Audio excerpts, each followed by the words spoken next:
Friends, welcome back to my channel study with Deep. आज के इस वीडियो में हम क्रॉनिकल मैगजीन के कुछ इम्पोर्टेंट करंट अफेयर्स को डिस्कस करेंगे। जैसा कि मैंने आपसे पहले ही बताया था कि हम इस क्रॉनिकल मंथली मैगजीन को एक मंथ के मैगजीन को 1 से 2 दिनों में कंप्लीट करेंगे, केवल इम्पोर्टेंट पॉइंट को, जो कि एग्जाम के पॉइंट ऑफ व्यू से काफ़ी इंपॉर्टेंट होंगे। तो चलिए बिना टाइम वेस्ट किए स्टार्ट करते हैं। एक बार यहाँ हम सूची देख लेते हैं। इसमें सबसे पहले राज्य समाचार दिया है, फिर राष्ट्रीय, आर्थिकी, अंतर्राष्ट्रीय, science technology, environment and ecology, report and index, data bank. ऐसे करके हम एक एक पॉइंट को डिस्कस करेंगे जो हमारे एग्जाम के पॉइंट ऑफ व्यू से काफ़ी इम्पोर्टेंट होंगे। तो चलिए स्टार्ट करते हैं। सबसे पहले देखते हैं हम राज्य समाचार में उत्तर प्रदेश के बारे में कुछ इम्पोर्टेंट पॉइंट दिया हुआ है। केवल इम्पोर्टेंट पॉइंट को ही देखेंगे जो कि बीपीएससी के एग्ज़ाम के पॉइंट ऑफ व्यू से इम्पोर्टेंट होंगे। दिया है यहाँ पर, आगरा में ये हाल ही में ब्रिक्स एमएसएमई फोरम का आयोजन किया गया है। जैसा कि आपको पता होगा कि इस वर्ष ब्रिक्स की जो अध्यक्षता है, 18वीं ब्रिक्स की अध्यक्षता वो भारत कर रहा है। ब्रिक्स की बात करें तो इसमें टोटल 10 देश अब हो चुके हैं, 10 से 11। पहले जो देश थे ये ब्राज़ील, रूस, भारत, चीन और दक्षिण अफ्रीका थे। नए इसमें कुछ देश शामिल हुए हैं जिनको देखेंगे। इसमें दक्षिण अफ्रीका, इथियोपिया, मिस्र, संयुक्त अरब अमीरात है और इंडोनेशिया है। नेक्स्ट हम देखेंगे, लखनऊ में ग्रामीण इंटरनेट कनेक्टिविटी को मजबूत करने के लिए उत्तर प्रदेश सरकार ने प्रोजेक्ट गंगा का शुभारंभ किया है, जिसका पूरा नाम है government assisted network for growth and advancement है। देखेंगे कि इसका जो मुख्य उद्देश्य है वो है जो ग्रामीण क्षेत्र है जहाँ पर इंटरनेट बिल्कुल भी उपलब्ध नहीं है, और एक तरफ जो शहरी क्षेत्र है जहाँ पर हमेशा इंटरनेट उपलब्ध है, दोनों के बीच के खाई को पाटना है। इसके लिए भारत सरकार ने भी भारत नेट परियोजना की शुरुआत की थी। इसका भी मेन उद्देश्य वही था कि ग्राम पंचायतों को ऑप्टिकल फाइबर नेटवर्क से जोड़ा जाए। नेक्स्ट है हमारा बिहार से रिलेटेड कुछ करंट अफेयर्स दिए गए हैं जून महीने के। इसमें चूँकि बीपीएससी के लिए या बिहार के एग्ज़ाम के लिए है तो इसमें डेट काफ़ी इंपॉर्टेंट हो जाते हैं, तो डेट को ध्यान में रखेंगे। 15 जून 2026 को केंद्रीय मंत्री और बिहार के सीएम सम्राट चौधरी ने भोजपुर में इंटीग्रेटेड एक्वा पार्क की आधारशिला रखी है, और साथ ही में पटना में NFDB यानी नेशनल फिशरीज डेवलपमेंट बोर्ड की क्षेत्रीय केंद्र का उद्घाटन किया है। ये इंटीग्रेटेड एक्वा पार्क है क्या? तो इसमें हैचरी, बायोफ्लैक टैंक, आहार निर्माण इकाई और रोग निदान प्रयोगशाला शामिल है। इसे प्रधानमंत्री मत्स्य संपदा योजना के तहत कहाँ पर? तो भोजपुर के वनसौर मत्स्य बीज फार्म में इसको स्थापित किया गया है। प्रधानमंत्री मत्स्य संपदा योजना की बात करें तो इस योजना की शुरुआत 10 सितंबर 2020 को हुई थी, और इसका मुख्य उद्देश्य था जो मत्स्य उत्पादक जो किसान हैं उनकी आय को बढ़ाना, साथ ही मछली के उत्पादन को बढ़ावा देना। वर्तमान में देखें तो बिहार में 10.2 लाख टन मछली का कुल उत्पादन हो गया है, और इसके साथ ही जो बिहार है ये भारत का चौथा सबसे बड़ा अंतर्देशीय मत्स्य उत्पादक राज्य बन गया है। अंतर्देशीय मत्स्य उत्पादक का मतलब होता है कि उस एरिया से मछली का उत्पादन होता है जिसमें इसमें समुद्री मछलियों को शामिल नहीं किया जाता है। केवल जो नदी, झील, तालाब, इन जगहों से जो मछलियाँ निकाली जाती हैं केवल उन्हीं को शामिल किया जाता है। नेक्स्ट देखते हैं, ये न्यायमूर्ति मीनाक्षी मदन राय 5 जून 2026 को पटना हाई कोर्ट के 48वें मुख्य न्यायाधीश के रूप में इन्होंने शपथ लिया है। बस इसमें इम्पोर्टेंट है कब लिया है, तो 5 जून 2026 को, और ये बिहार के 48वें मुख्य न्यायाधीश के रूप में इन्होंने शपथ लिया है। नेक्स्ट देखते हैं, 5 जून 2026 को ही बिहार के ग्रामीण विकास विभाग ने राज्य भर में ग्रामीण विकास कार्यक्रमों की वास्तविक समय की निगरानी, पारदर्शिता और जवाबदेही को मजबूत करने के लिए एक एकीकृत शिकायत निवारण एवं निगरानी पोर्टल को लॉन्च किया है, और यह पोर्टल प्रधानमंत्री आवास योजना, स्वच्छता अभियान, ग्रामीण स्वराज योजनाओं की निरंतर वास्तविक समय की जानकारी को प्रदान करेगी। नेक्स्ट देखते हैं, मध्य प्रदेश सरकार ने हाल ही में जो 2 चाइल्ड पॉलिसी की जो नीति लागू की थी उसे समाप्त कर दिया है। उसके बाद हम देखते हैं कि हाल ही में NFHS यानी नेशनल फैमिली हेल्थ सर्वे 6 जो कि रिपोर्ट आई थी उस रिपोर्ट के अनुसार जो मध्य प्रदेश है वहाँ पर बच्चों में कुपोषण का स्तर जो है काफ़ी चिंताजनक बना हुआ है।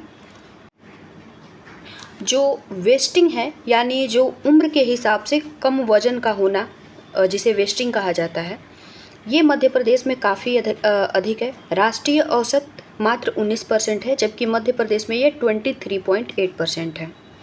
इसके साथ ही जो स्टंटिंग यानी उम्र के साथ जो हाइट में कमी होती है, इसे स्टंटिंग कहा जाता है, इसमें कुछ थोड़ा बहुत सुधार हुआ है। नेशनल फैमिली हेल्थ सर्वे की जो रिपोर्ट है इसको हम अलग से डिस्कस करेंगे, इसमें केवल स्टेट के बारे में दिया है। आगे देखते हैं। हाल ही में जो national highway authority of India है, ये राजस्थान की पहली multi lane free flow tolling प्रणाली की शुरुआत की है। अगला जो हमारा इम्पोर्टेंट टॉपिक है, ये छत्तीसगढ़ की जो command area development and water management का आधुनिकीकरण सिंचाई पहल है, इसको राष्ट्रीय स्तर पर मान्यता प्रदान की गई है। दरअसल 1974-75 में भारत सरकार द्वारा कमांड एरिया डेवलपमेंट प्रोग्राम की शुरुआत की गई थी और इसका जो मुख्य उद्देश्य था, ये नहर सिंचाई परियोजनाओं के तहत निर्मित सिंचाई क्षमता और किसानों की वास्तविक जल उपयोग के बीच की खाई को कम करना था। नेक्स्ट हम देखते हैं, उड़ीसा सरकार ने सबस्ट्रेट विनिर्माण तकनीक के लिए इंटेल और 3D ग्लास सॉल्यूशंस के साथ एक समझौता ज्ञापन पर हस्ताक्षर किया है और इसके साथ ही यह भारत की पहली advance 3D glass semiconductor packaging unit होगी, जिसे उड़ीसा के भुवनेश्वर में खुर्दा जिले में जो स्थित इन्फो वैली है, वहाँ पर इसकी स्थापना की जा रही है। 3D ग्लास पैकेजिंग सेमीकंडक्टर की बात करें तो इस तकनीक में कई चिप्स या इलेक्ट्रॉनिक्स लेयर को एक के ऊपर एक यानी 3D तरीके से जोड़ा जाता है और इसमें ग्लास सबस्ट्रेट का भी उपयोग किया जाता है। नेक्स्ट है हमारा अडानी ग्रीन एनर्जी लिमिटेड जो है, इसने गुजरात के खावड़ा में कुल 3.37 गीगावाट घंटे की जो संचयी क्षमता वाला बैटरी ऊर्जा भंडारण प्रणाली प्रोजेक्ट को शुरू किया है। अगला देखते हैं, पूर्वोत्तर राज्यों में मेघालय के मुख्यमंत्री हैं, उनके द्वारा मेघालय के रीभेल जिले में पूर्वोत्तर भारत के सबसे बड़े आधुनिक जैविक मसाला प्रसंस्करण संयंत्र का उद्घाटन किया गया है।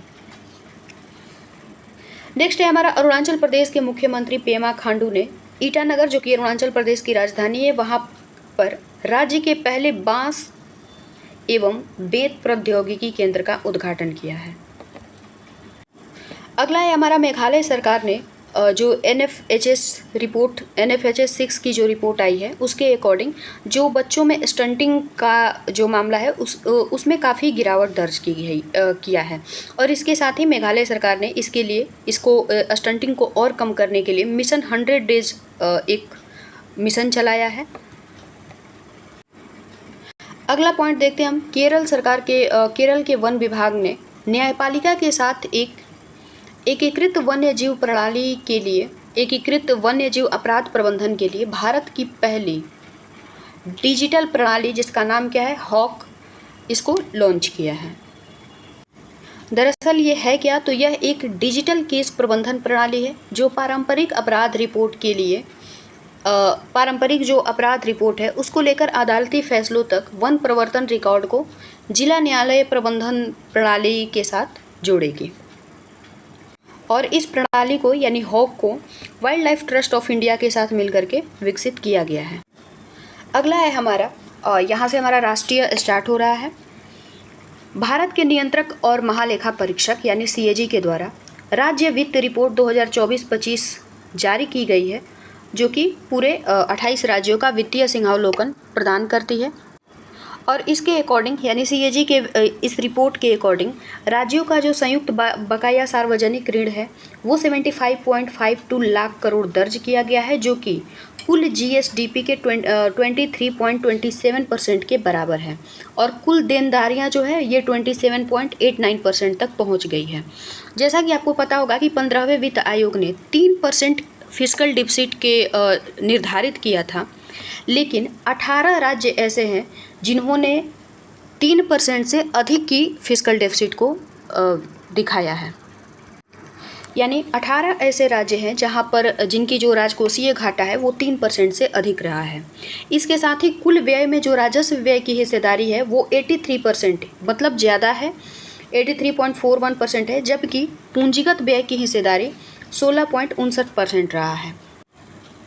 जैसा कि आपको पता होगा कि जो राजस्व व्यय है यह सरकार के द्वारा जनता और देश के विकास के लिए किया गया खर्च है, जबकि वहीं जो पूंजीगत व्यय होता है ये सरकार जब किसी चीज़ में इन्वेस्ट करती है, जैसे कि पुल बनाने में, सड़क बनाने में, तो इसे पूंजीगत व्यय कहा जाता है। और जब पूंजीगत व्यय की हिस्सेदारी जैसे जैसे बढ़ती है तो यानी डेवलपमेंट अधिक होता है। और यहाँ पर जो पूंजीगत व्यय है ये 16.59% है, जो कि कम है। जब सरकार का जो पूंजीगत व्यय है वो कम होता है तो सरकार जो भविष्य में जो निर्माण होने वाली संपत्तियां हैं उन पर कम इन्वेस्ट करता है, बल्कि वर्तमान की चीज़ों पर ज़्यादा ध्यान देता है। अगला आप देखते हैं यहाँ सीएजी के बारे में। भारत के संविधान के अनुच्छेद 148 में सीएजी की चर्चा की गई है और इनकी जो नियुक्ति होती है वो राष्ट्रपति करते हैं। कार्यकाल इनका 6 वर्ष या 65 वर्ष जो भी अधिक हो वही होता है। और इसका जो मुख्य काम होता है, इनका जो मुख्य काम होता है, यह राष्ट्रपति या राज्यपाल के माध्यम से जो वित्तीय रिपोर्ट है उस संसद में रखा जाता है। ये भारत की सर्वोच्च ऑडिट करने वाली संस्था है जो कि सरकारी धन के उपयोग की जांच करती है। नेक्स्ट देखते हैं हम।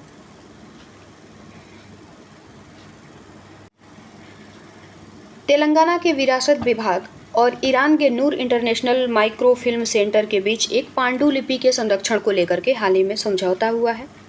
इसमें ईरान जो डिजिटल संरक्षण का जो पूरा काम होगा वो ईरानी विशेषज्ञों के द्वारा किया जाएगा और इसका जो सारा खर्च होगा वो भी ईरान सरकार ही व्यय करेगी। नेक्स्ट देखते हैं हम 5 जून 2026 यानी विश्व पर्यावरण दिवस के दिन और इसी के अवसर पर तमिलनाडु सरकार ने कूल रूफ कोटिंग एप्लीकेशंस के लिए भारत की पहली राज्य स्तरीय मानक संचालन प्रक्रिया यानी एसओपी को जारी किया है। कूल रूफ कोटिंग जो है, देखते हैं ये है क्या। यह उच्च सौर परावर्तन और थर्मल उत्सर्जन वाला एक सतह उपचार है जो कि इमारतों की जो छत होते हैं उनके द्वारा गर्मी के अवशोषण को कम करता है और बिना किसी यांत्रिक एयर कंडीशन के आंतरिक तापमान को कम करने वाला एक प्रभावी पैसिव कूलिंग माध्यम है और इसे तमिलनाडु ग्रीन क्लाइमेट कंपनी के द्वारा विकसित किया गया है। अगला देखते हैं। 4 जून 2026 को घोषणा की गई कि पूर्वी लद्दाख में भारत चीन सीमा के पास स्थित चुमार गांव को वाइब्रेंट विलेज प्रोग्राम के तहत भारत के मॉडल सीमावर्ती गांव के रूप में विकसित किया जा रहा है और इस परियोजना के तहत इस गांव में 24/7 बिजली, पानी, पक्की सड़कें और डिजिटल कनेक्टिविटी को उपलब्ध कर। वाइब्रेंट विलेज प्रोग्राम की बात करें तो यह केंद्र सरकार की एक वित्त पोषित योजना है जिसका उद्देश्य क्या है, तो सीमावर्ती गांवों का व्यापक इंफ्रास्ट्रक्चर डेवलपमेंट को करना है और इसमें अरुणाचल प्रदेश, हिमाचल प्रदेश, सिक्किम, उत्तराखंड, लद्दाख के सीमावर्ती ब्लॉकों में लागू किया जा रहा है। आपको पता होगा वाइब्रेंट विलेज 2.0 प्रोग्राम को भी शुरू किया गया है। कहाँ से किया गया है, तो यह असम के कछार जिले से शुरू किया गया है। 20 फरवरी 2026 को जो भारत के केंद्रीय गृह मंत्री हैं इनके द्वारा वाइब्रेंट विलेज प्रोग्राम 2.0 को शुरू किया गया है और इसमें शामिल क्या किया गया है, नया क्या शामिल किया गया है, तो जो उत्तरी सीमा के अलावा भारत की अन्य अंतर्राष्ट्रीय स्थल सीमाओं से लगे गांवों को भी इसमें यानी VVP 2.0 योजना में शामिल किया गया है। नेक्स्ट है हमारा केंद्रीय गृह मंत्रालय और केंद्रीय मादक पदार्थ अपराधी एजेंसियों ने घरेलू ड्रग कार्टेल और विदेशी भगोड़ों से निपटने के लिए 3 वर्षीय एक एंटी नारकोटिक्स कार्य योजना की शुरुआत की है। अगला देखते हैं। भारत की अध्यक्षता में ओडिशा के पुरी में ब्रिक्स आपदा जोखिम न्यूनीकरण समूह की दूसरी तकनीकी बैठक जो कि 3 से 5 जून 2026 निर्धारित की गई है किया गया है और इस बैठक में 11 ब्रिक्स देशों के प्रतिनिधि भाग ले रहे हैं।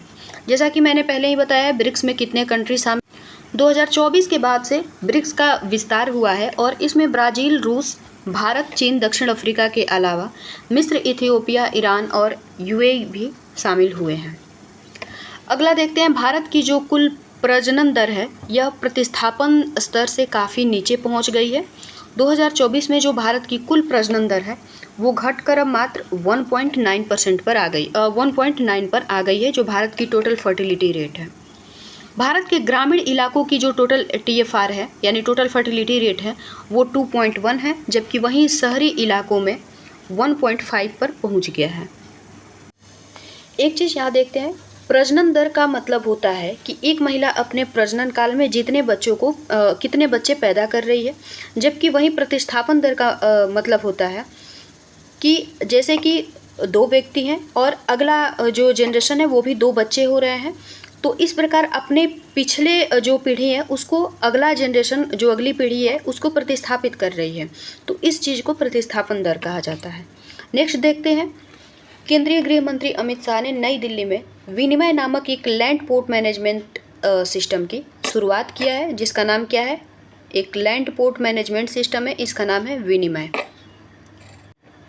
इसका जो मुख्य उद्देश्य है ये भारत की ज़मीनी सीमाओं पर कार्गो प्रसंस्करण और अंतर्राष्ट्रीय यात्री आवाजाही को पूरी तरीके से डिजिटल और सुव्यवस्थित करना है। भारत भूमि पत्तन प्राधिकरण यानी LPAI की बात करें तो इसकी स्थापना 2012 में हुई थी और 2010 के एक्ट के तहत इसकी स्थापना की गई थी और ये गृह मंत्रालय के अधीन एक वैधानिक निकाय है।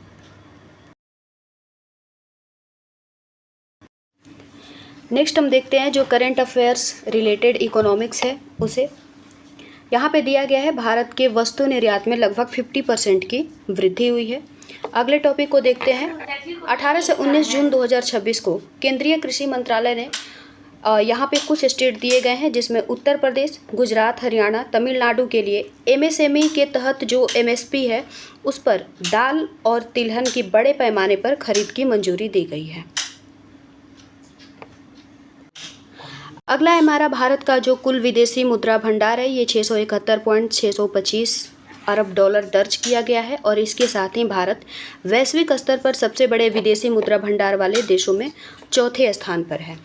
अब तक सबसे उच्चतम स्तर जो दर्ज किया गया था वो 27 फरवरी 2026 को दर्ज किया गया था, जब भारत की जो विदेशी मुद्रा भंडार है वो 728.49। नेक्स्ट है हमारा 19 जून को MSME मंत्रालय ने यूपी के आगरा में पहली जो ब्रिक्स MSME फोरम है और साथ ही तीसरी MSME वर्किंग ग्रुप की मेज़बानी की है। जैसा कि पता है 18वीं ब्रिक्स सम्मेलन की अध्यक्षता भारत कर रहा है। इस वर्ष की जो ब्रिक्स अध्यक्षता की जो थीम है वो है लचीलापन, नवाचार, सहयोग और स्थिरता के लिए निर्माण है। ब्रिक्स देशों के निर्माता, उद्योग जगत के नेता, उद्यमी और प्रमुख हितधारक इस सम्मेलन में उपस्थित हुए थे। यहाँ ब्रिक्स देशों का नाम दिया गया है पूरा, जैसा कि हमने पहले ही बता चुकी हूँ। ब्रिक्स देशों के बारे में पहले ही हम डिस्कस कर चुके हैं। आगे देखते हैं, पीयूष गोयल ने फ्रांस के नीस शहर में प्रसिद्ध जो डिपार्टमेंट स्टोर गैलरीज लाफायट है उसमें भारतीय UPI की शुभारंभ किया है। वर्तमान में देखें तो 9 ऐसे देश हैं जहां पर भारत के जो UPI है यूनिफाइड पेमेंट सिस्टम इसको स्वीकार किया गया है और इन 9 देशों में शामिल है, ये 9 ऐसे देश हैं जहां पर UPI को शामिल किया गया है। इसमें Singapore, UAE, France, Mauritius, Nepal, Bhutan, Qatar, Sri Lanka और कंबोडिया है। और फ्रांस पहले से ही UPI सिस्टम अपने यहाँ शुरू किया है। UPI को देखें तो ये एक रियल टाइम भुगतान पेमेंट सिस्टम है और इसका उपयोग एक ही मोबाइल एप्लीकेशन के माध्यम से कई बैंक खातों को जोड़ने और सुनिश्चित रूप से फंड ट्रांसफ़र करने की सुविधा प्रदान की जाती है। नेक्स्ट देखते हैं, SpaceX दुनिया की 5वीं सबसे मूल्यवान कंपनी बनी है। इलोन मस्क की कंपनी है। 2002 में इसकी स्थापना होती है SpaceX की और ये अमेजन को पीछे छोड़ते हुए ये दुनिया की 5वीं सबसे मूल्यवान कंपनी बन गई है। अगला देखते हैं, भारत में नया उत्पादक मूल्य सूचकांक यानी PPI इंडेक्स को जारी किया गया है और इसके अनुसार भारत ने अर्थव्यवस्था की जो सटीक स्थिति मापने के लिए PPI और संशोधित WPI का आधार वर्ष जो कि पहले 2011-12 था, अब इसे चेंज करके 2022-23 कर दिया गया है। अगला देखते हैं, भारत में वित्तीय क्षेत्र में बढ़ते वित्तीय अपराध और साइबर धोखाधड़ी के जोखिमों से निपटने के लिए एक राष्ट्रीय उद्योग मंच जिसका नाम है ARIFAC का शुभारंभ किया गया है। इसका पूरा नाम है alliance of reporting initiatives in ML CFT। इसका निर्माण भारत में एंटी मनी लॉन्ड्रिंग और आतंकवाद को वित्त पोषण का मुकाबला करने के लिए शुरू किया गया है। नेक्स्ट देखते हैं, अगला है हमारा, भारतीय एयरलाइंस और एविएशन टरबाइन फ्यूल मूल्य निर्धारण के लिए एक स्थिरीकरण कोष यानी प्राइस स्टेबलाइजेशन फंड को मंजूरी दी है। एविएशन टरबाइन फ्यूल की बात करें तो यह एक प्रकार का अत्यधिक परिष्कृत कैरोसिन आधारित इंजन है और इसका उपयोग विमानों यानी हवाई जहाज़ों के जेट इंजन को शक्ति प्रदान करने के लिए किया जाता है। विमानन कंपनियों की कुल परिचालन क्षमता कितना है, तो 40% से 50% का हिस्सा केवल ATF पे खर्च होती है और इसकी कीमतों में कोई भी वृद्धि सीधे एयरलाइंस के मुनाफे को प्रभावित करती है। अगला है हमारा, अमेरिकी अरब डॉलर स्टार्टअप्स के प्रवासियों संस्थापकों में भारत सबसे पहले स्थान पर है। जारी आंकड़ों के अनुसार संयुक्त राज्य अमेरिका के अरब डॉलर के स्टार्टअप के अप्रवासी संस्थापक के मामले में भारत अग्रणी देश बनकर उभरा हुआ है, जिसके पास 96 ऐसी कंपनियां हैं। जैसा कि अमेरिका की कुल 775 निजी स्टार्टअप्स में से लगभग 455 कंपनियों की जो स्थापना है और या फिर सह स्थापना है, ये अप्रवासियों द्वारा की गई है, जो कि कुल स्थापित क्षमता का 59% यहाँ पर है।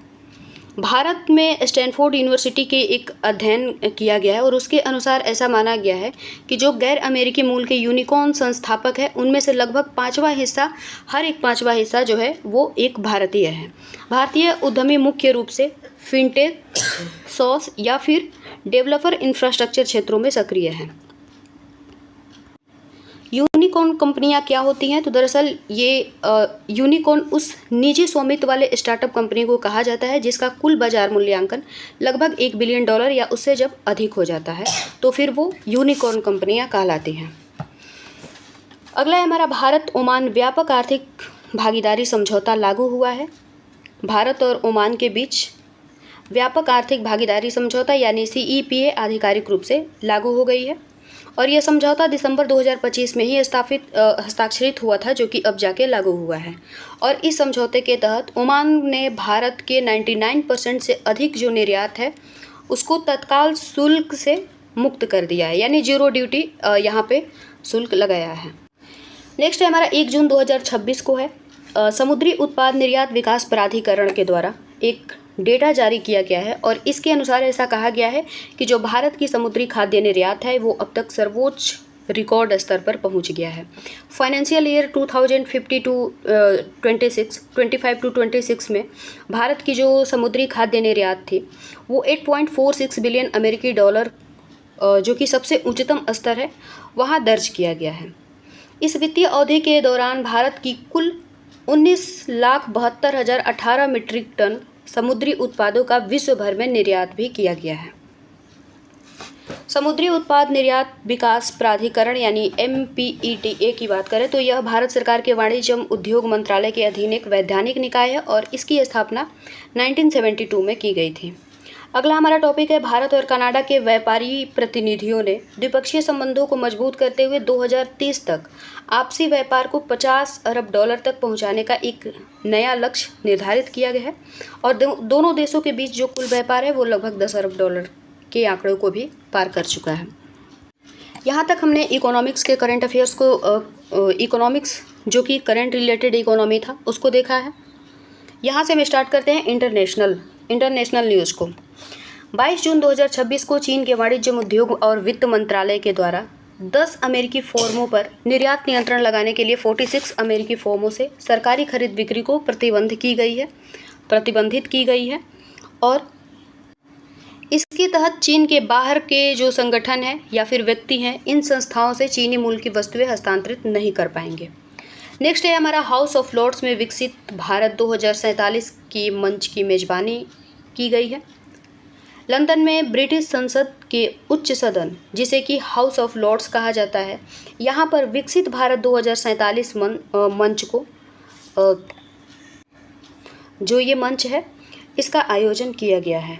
इस फोरम का जो आयोजन है ये NRI एसोसिएशन ऑफ UK के द्वारा किया गया है और इस कार्यक्रम के दौरान प्रवासी भारतीय जो हैं उन्हें भारत और UK के बीच संबंधों को मजबूत करने वाला एक लिविंग ब्रिज यानी जीवंत सेतु भी बनाया गया है।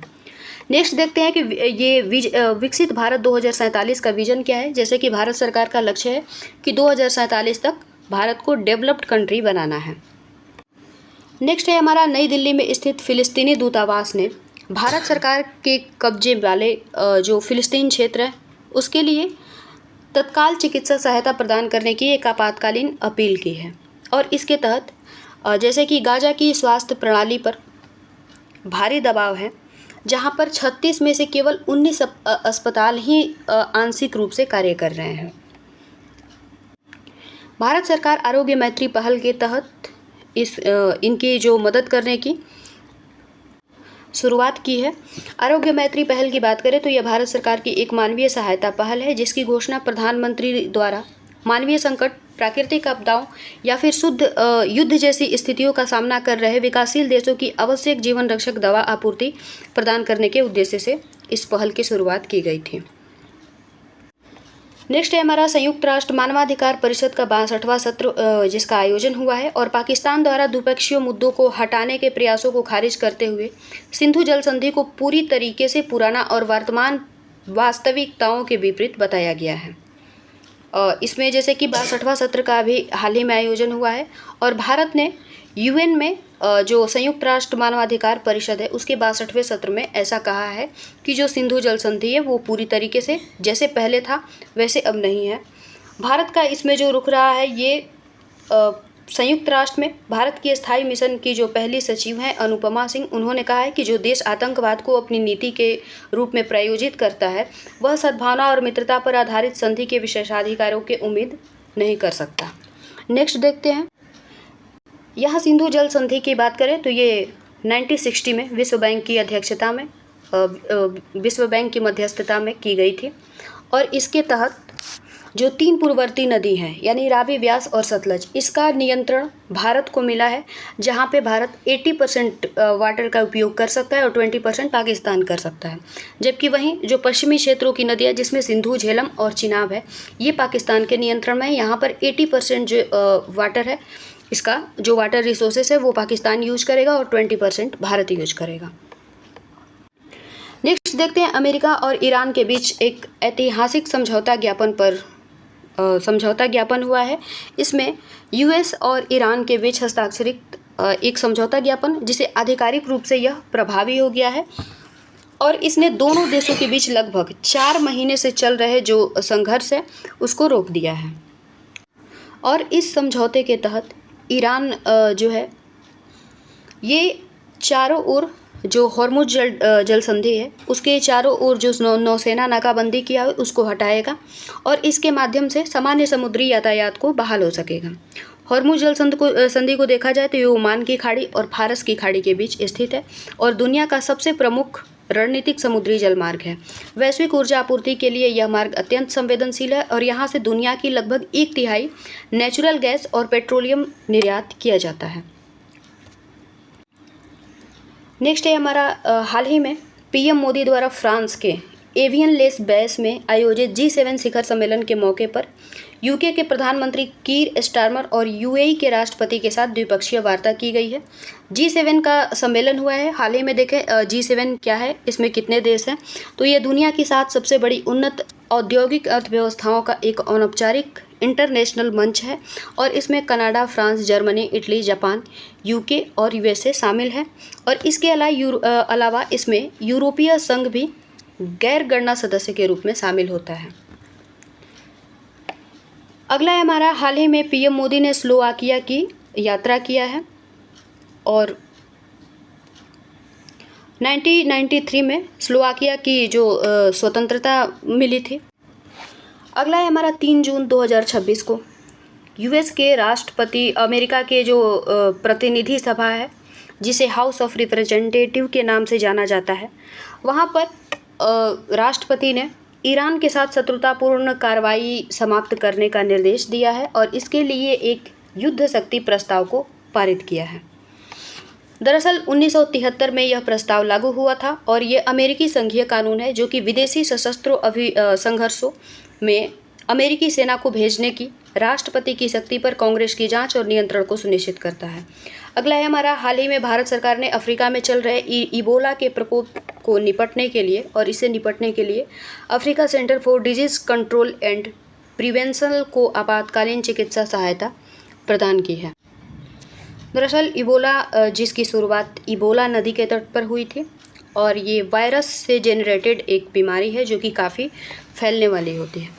अगला है हमारा, अमेरिका और क्यूबा के बीच ग्वांतानामो बे पर एक सैन्य वार्ता हुआ है।